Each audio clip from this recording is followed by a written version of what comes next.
the 3D Bookmaker Diecast Racing League. Welcome back to the 3D Botmaker Diecast Racing League. It is time for the start of the Stock Tournament Series 2022 season. Unlike King of the Mountain, these cars have not been modified. Also, we're going back to the 16-car tournament bracket. That means we'll have 16 Ford Mustangs competing in this tournament. There's so many Mustangs, maybe too many. Can you really have too many Mustangs? Yes, you absolutely can. One is too much for me. Now, we are taking safety very seriously for this tournament. What is that long line for? We're making sure each and everyone in the crowd signs a waiver. That makes a lot of sense. We got Mustangs. Well, they do have a reputation. Let's look at the bracket for this tournament. The drivers will be competing in groups of 4, and we have 4 groups for round 1. Up first for Group 1, we have Kenny Smallblock. Kenny is driving in a 2010 Ford Shelby GT500 Super Snake. Then we have James Hitfield, a very fitting name. Hitfield is driving in a 92 Fox Body Mustang. Then we have Jack Ford. Jack Ford is in a red 1967 Mustang. And finally we have Odin Boomer. Odin is driving in a 2018 Ford Mustang GT. I'm kind of liking that car. See, they're growing on you. I wouldn't say that. Here we go. The drivers will compete in 4 races. The top 2 drivers in points will advance on to the next round. My prediction here is that each and every race, one of these Mustangs will wreck. We'll see about that, but I think by the end of this whole thing, you just might become a Mustang fan. Please, not gonna happen. We'll see. Right now, Kenny Smallblock out in the front, followed by Jack Ford.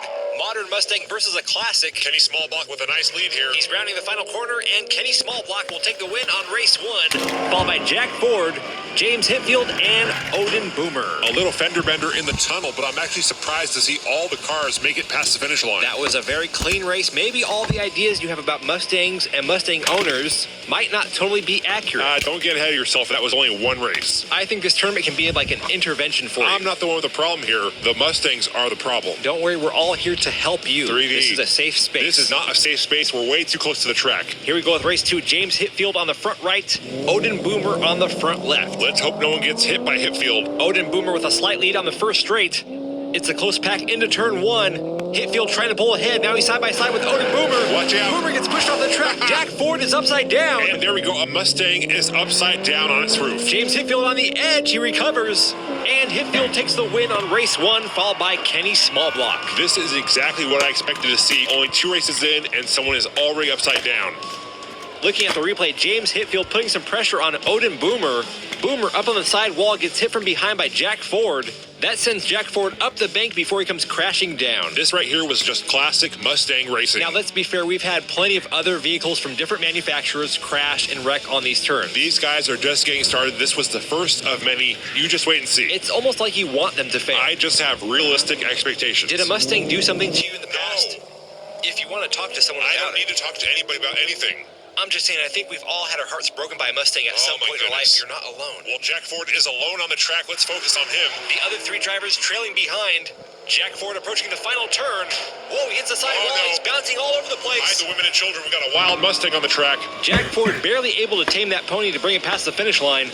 This is going to be a dangerous tournament. That will push Jack Ford up on the scoreboard. He is now in 2nd place behind Kenny Smallblock. Jack Ford is 1 point over James Hitfield with 1 race left. And that's another double DNF. We should have a counter on the screen for all the DNFs and all the wrecks. That actually might not be a bad idea. I'm going to guess that by the end of the tournament, both stats will be in the double digits. We already have 4 DNFs. Maybe even triple digits. Well, with the way Jack Ford is driving, he is a disaster waiting to happen. Or a disaster that's happening right in front of us. That right there sums up the Ford Mustang. This is just the first group. We still have 12 more. There's going to be a couple bad drivers in the mix. Well, so far, I'm not impressed. Here we go, final race of Group 1.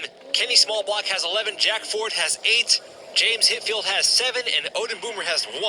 Jack Ford looking to secure his spot in the next round. That pony's gone wild. Ford all over the place, he wrecks. Kenny Smallblock almost off the road. And Kenny Smallblock takes the win on the last race, followed by James Hitfield. That means Hitfield will be advancing on with Kenny Smallblock to round 2. Oh man, Jack Ford blew it. That was certainly Jack Ford's race to lose. He had a nice solid lead there. Then right here, he hits the side wall, starts swerving back and forth. Kenny Smallblock catches up to him right here, passes on the inside. That forces Jack Ford to go high on the turn. And we all know when Mustangs go high, they go low. That was an impressive race, however, for Kenny Smallblock. Let's see those stats. That is now 2 wrecks and 5 DNFs. That's not too bad. For Mustangs, it's actually pretty good. And there's your first 2 advancing on to the next round. Kenny Smallblock and James Hitfield. Don't go anywhere. We've got more racing coming up after the break.